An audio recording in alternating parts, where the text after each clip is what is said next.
It's Steve Eimers here. This is Roane County High School. I've been out here marking locations. I've got dozens of locations.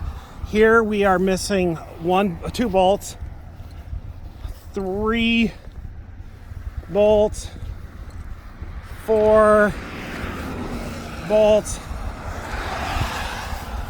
5, 6, 7, 8, 9 bolts now. There's a loose one, 10, 11, 12, 13, 14, 15, 16,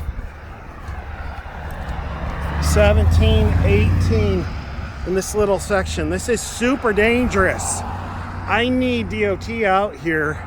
There's hundreds of bolts that are missing in this stretch of guardrail, and somebody could go in this lake.